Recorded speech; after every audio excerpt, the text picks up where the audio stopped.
ನಮಸ್ತೆ ಎಲ್ಲರಿಗೂ, ಪ್ರಾಣಮಹಿ ಚಾನೆಲ್ಗೆ ಸ್ವಾಗತ. ನಾನು ಪ್ರಣಾಮ್ಯ ಧೀಮಹಿ CS. ವಸುದೇವಸುತಂ ದೇವಂ ಕಂಸಚಾಣೂರಮರ್ದನಂ ದೇವಕೀ ಪರಮಾನಂದಂ ಕೃಷ್ಣೌ ವಂದೇ ಜಗದ್ಗುರುಂ.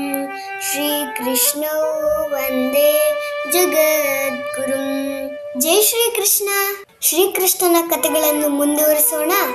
ವೃಂದಾವನದಲ್ಲಿ ಗೋಪಾಲಕರಿಗೆ ಒಂದು ತಾಳೆಯ ತೋಟದಲ್ಲಿರುವ ಸವಿಯಾದ ಹಣ್ಣುಗಳೆಂದರೆ ಬಹಳ ಇಷ್ಟ. ತಮ್ಮ ದನಕರುಗಳು ಆ ತೋಟದಲ್ಲಿ ಹುಲ್ಲು ಮೇಯಲು ಬಿಡಬಹುದೆಂದು ಆಸೆ ಬೇರೆ. ಆದರೆ ಇದು ಅಸಾಧ್ಯವಾಗಿತ್ತು. ಏಕೆಂದರೆ ಧೇನುಕನೆಂಬ ರಾಕ್ಷಸನೊಬ್ಬನು ಆ ತೋಟದಲ್ಲಿ ವಾಸವಾಗಿದ್ದ. ಆ ಧೇನುಕ ನೋಡಲು ಕತ್ತೆಯ ಹಾಗಿದ್ದು ಜಿಂಕೆಯ ಮಾಂಸ ತಿನ್ನುತ್ತಿದ್ದ. ಇತರ ದೈತ್ಯರ ಜೊತೆ ಆ ತಾಳೆಯ ತೋಟಗಳಲ್ಲಿ ವಿಹರಿಸುತ್ತಿದ್ದ. ಅವನೊಬ್ಬ ದುಷ್ಟನಾದ ಕ್ರೂರಿಯಾದ ದೈತ್ಯನಾಗಿದ್ದ. ಒಂದು ದಿನ ಗೋಪಾಲಕರು ಆ ತಾಳೆಯ ತೋಟದಿಂದ ಹಣ್ಣುಗಳನ್ನು ತಂದು ಕೊಡಿರೆಂದು ಕೃಷ್ಣ ಬಲರಾಮರಿಗೆ ದುಂಬಾಲು ಬಿದ್ದರು. ಚಿಂತಿಸಬೇಡಿ ಗೋಪಾಲಕ ಗೆಳೆಯರೇ, ನಾನು ಮತ್ತು ಕೃಷ್ಣ ಆ ಹಣ್ಣುಗಳನ್ನು ನಿಮಗೆ ತಂದು ಕೊಡುವೆನು ಎಂದು ಬಲರಾಮ ಭರವಸೆ ಕೊಟ್ಟ. ಬಲರಾಮ, ಜಾಗ್ರತೆ, ರಾಕ್ಷಸ ಧೇನುಕನ ಜೊತೆ ಇನ್ನೂ ಕೆಲವು ದುಷ್ಟ ರಾಕ್ಷಸರಿದ್ದಾರೆ. ತಾಳಿಯ ತೋಟಕ್ಕೆ ಕಾಲಿಟ್ಟವರನ್ನು ಧೇನುಕ ಒದ್ದು ಆಚೆ ಹಾಕುತ್ತಾನೆ ಎಂದು ಗೋಪಾಲಕರು ಎಚ್ಚರಿಕೆ ನೀಡಿದರು. ಧೇನುಕಾಸುರನ ಸಂಹಾರವು ತನ್ನ ತೋಟ ಪ್ರವೇಶದಿಂದಾಗಿ ಸಂಭವಿಸುವುದು ನಿಶ್ಚಿತವೆಂಬುದು ಮೊದಲೇ ಶ್ರೀಕೃಷ್ಣನಿಗೆ ಗೊತ್ತಿತ್ತು. ಹೀಗಾಗಿ ಗೋಪಾಲಕರ ಮಾತುಗಳನ್ನು ಕೇಳಿ ಮುಗುಳ್ನಕ್ಕ. ಬಲರಾಮ ಮತ್ತು ಶ್ರೀಕೃಷ್ಣ ತಾಳಿಯ ತೋಟವನ್ನು ಪ್ರವೇಶಿಸಿದರು. ಅದು ನಿರ್ಜನವಾಗಿತ್ತು. ಅವರಿಬ್ಬರೂ ಮರಗಳಿಂದ ಹಣ್ಣುಗಳನ್ನು ಕಿತ್ತರು.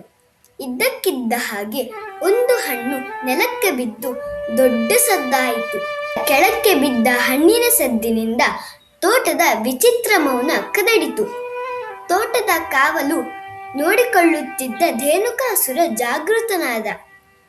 ಅವನು ತನ್ನ ಕಾಲಿನ ಗುರುಸುಗಳಿಂದ ಸದ್ದು ಮಾಡುತ್ತಾ ತಮ್ಮತ್ತ ಬರುತ್ತಿರುವುದನ್ನು ಕೃಷ್ಣ ಬಲರಾಮರು ಕಂಡರು.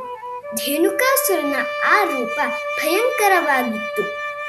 ಅವನು ಕೃಷ್ಣ ಬಲರಾಮರ ಮೇಲೆ ದಾಳಿ ಮಾಡಲೆಂದು ಮುನ್ನುಗ್ಗಿ ಬರುತ್ತಿದ್ದ. ಅವನ ಬೆಂಕಿ ಉಗುಳುವ ಕಣ್ಣುಗಳು ಭಯ ಹುಟ್ಟಿಸುವಂತಿದ್ದವು. ಏ ಮೂರ್ಖ ಬಾಲಕರೇ, ನನ್ನ ತೋಟದೊಳಕ್ಕೆ ನುಗ್ಗಲು ನಿಮಗೆಷ್ಟು ಧೈರ್ಯ? ನನ್ನ ಶಕ್ತಿ ಏನೆಂದು ನಿಮಗೆ ಗೊತ್ತೋ? ನಾನು ನಿಮ್ಮನ್ನು ಕೊಂದು ಹಾಕುತ್ತೇನೆ ಎಂದು ಕೋಪದಿಂದ ಆ ದೈತ್ಯ ಅರಚಿದ. ಅವನು ಹೀಗೆ ಅರಚುತ್ತಲೇ ಅವರ ಕಡೆಗೆ ಧಾವಿಸಿ ಬಂದ. ಆದರೆ ಶ್ರೀಕೃಷ್ಣ ಮುಗುಳ್ನಗುತ್ತಾ ನಿರ್ಭಯನಾಗಿ ನಿಂತಿದ್ದ. ಧೇನುಕಾಸುರ ಮೊದಲಿಗೆ ಬಲರಾಮನ ಬಳಿಗೆ ಬಂದು ಅವನನ್ನು ಒದೆಯಲು ಹವಣಿಸಿದ. ಆಗ ಬಲರಾಮ ಅವನನ್ನು ತನ್ನ ಕೈಗಳಿಂದ ಹಿಡಿದೆತ್ತಿ ಬಳಿಕ ಬಂಡೆಗಳ ಮೇಲೆ ಅಪ್ಪಳಿಸಿ ಅವನನ್ನು ಕೊಂದ. ತಾಳೆಯ ತೋಟ ತನ್ನದೆನ್ನುತ್ತಿದ್ದ ಧೇನುಕಾಸುರ ಬಲರಾಮನ ಹೊಡೆತದಿಂದ ನೆಲದಲ್ಲಿ ನಿಶ್ಚಲನಾಗಿ ಬಿದ್ದ. ಇದನ್ನು ಕಂಡ ಇತರ ದೈತ್ಯರು ಕೋಪದಿಂದ ಅಬ್ಬರಿಸಿದರು. ಈ ಚಿನ್ನಾರಿ ಹುಡುಗ ನಮ್ಮ ಪ್ರೀತಿಯ ಧೇನುಕಾಸುರನನ್ನು ಕೊಂದ ಎಂದು ಅವರಲ್ಲೊಬ್ಬ ಗೋಳಾಡಿದ. ಈ ಹುಡುಗರಿಗೆ ತಕ್ಕ ಪಾಠ ಕಲಿಸೋಣ ಎಂದು ಹೇಳುತ್ತಾ ಆ ಕತ್ತೆಯ ರೂಪದ ದೈತ್ಯಗಳು ಈ ಇಬ್ಬರು ಬಾಲಕರ ಮೇಲೆ ಏರಿ ಬಂದರು. ಅವರು ಕೋಪದಿಂದ ಬುಸುಕುಟ್ಟುತ್ತಾ ತಮ್ಮ ಹತ್ತಿರಕ್ಕೆ ಬರುತ್ತಿರುವುದನ್ನು ಕಂಡು ಶ್ರೀಕೃಷ್ಣ ಮತ್ತು ಬಲರಾಮ ಪರಸ್ಪರ ನೋಡಿಕೊಂಡು ಮುಗುಳ್ನಕ್ಕರು. ಧೇನುಕಾಸುರನಿಗೆ ಒದಗಿದ ಗತಿ ನಿಮಗೂ ಒದಗಬೇಕೇ ಎಂದು ಶ್ರೀಕೃಷ್ಣ ಕೂಗಿ ಹೇಳಿದ. ಇದನ್ನು ಕೇಳಿ ದೈತ್ಯರು ಉರಿದೆದ್ದರು. ನೀನು ಯಾರು ಬೇಕಾದರೂ ಆಗಿರು, ನಮಗೆ ನಿನ್ನ ಭಯವಿಲ್ಲ.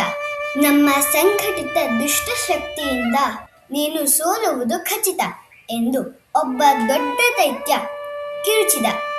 ಆದರೆ ಶ್ರೀಕೃಷ್ಣ ಮತ್ತು ಬಲರಾಮ ಅವರೆಲ್ಲರನ್ನೂ ಒಬ್ಬರಾದ ಮೇಲೆ ಒಬ್ಬರಂತೆ ಸಂಹಾರ ಮಾಡಿದರು. ಇದರಿಂದ ಕೊನೆಗೂ ತಾಳೆಯ ತೋಟ ಸುರಕ್ಷಿತವಾಯಿತು. ಅಲ್ಲಿ ಶಾಂತಿ ನೆಲೆಸಿತು.